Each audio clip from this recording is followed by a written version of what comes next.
Every day and all around us, products are undergoing shock and vibration stresses. These stresses generally fall into 5 different categories: frequency, harmonic, random vibration, shock, and drop.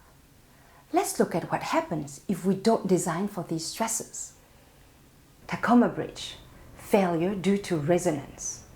Boeing helicopter, works great in the air, but on the ground, its rotor speed matches the ground resonance. Philippines earthquake, foundation failure due to random vibration. Here is an airplane landing you don't want to have. Massive shock across all systems. Cell phones, yours and mine, we drop it every day. 1998 German train disaster, motor fatigue in one wheel leads to massive domino effect. These are extreme failures, but the products we design are accumulating incremental failure every day because of fatigue. This is where shock and vibration simulation can move you from good to great. And if that's not enough motivation, then just remember that because every consumer product has to meet meal standard, simulation can make that process easier, faster, and more predictable. Let's see how you can use SOLIDWORKS shock and vibration tools to design more robust product faster, better, and cheaper. To set up a shock and vibration analysis in SOLIDWORKS simulation, select New Study, then choose Frequency, Harmonic, Random Vibration, Shock, or Drop.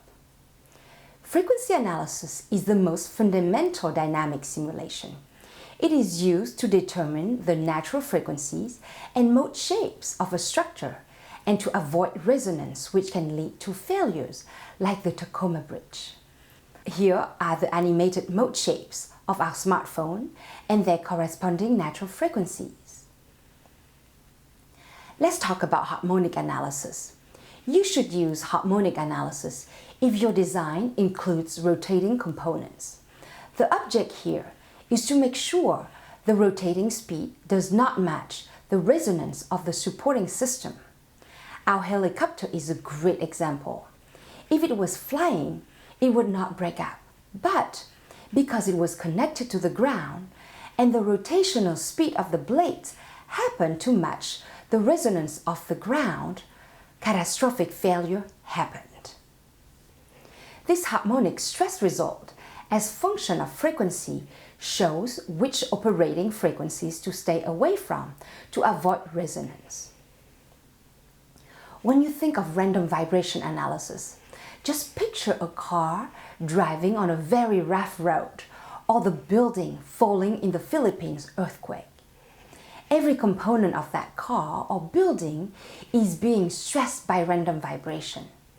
With random vibration simulation, you can apply any number of power spectral density scenarios to your products and solve for statistical measures that dictate optimum design. For example, here, we are applying a mill standard 810 PSD curve to our smartphone to see if simulated stresses, displacements, etc. stay within the given tolerances. Look at this plane withstanding the forces from shock. This is an extreme example, but high-speed impact affect the products we use every day. Imagine if the landing gear had failed. In other words, shock simulation is critical for designing products that can withstand everyday abuses. Here, we are applying a mill standard shock curve to test a smartphone. And here are the stress results as function of time. Drop test is one of the toughest yet most common requirements for consumer products. Every day, we drop our smartphone in every conceivable way. With SOLIDWORKS drop tests, we can simulate different impact angles, heights, flow materials, and more to find weaknesses that we should design around. This German train disaster was due to a single fatigue crack in one metal wheel. The dynamic, repetitive forces had not been fully accounted for in its design.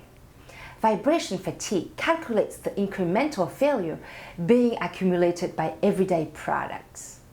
Using fatigue analysis, you can determine whether your product is able to sustain the repetitive vibration level for a period of time and to avoid this kind of failure.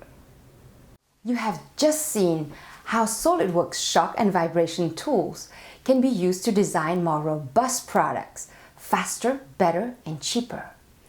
Whether you are motivated to avoid disasters or to have your prototypes consistently exceed mill standard tests the first time, your use of SOLIDWORKS shock and vibration tools is the difference between your being good or great.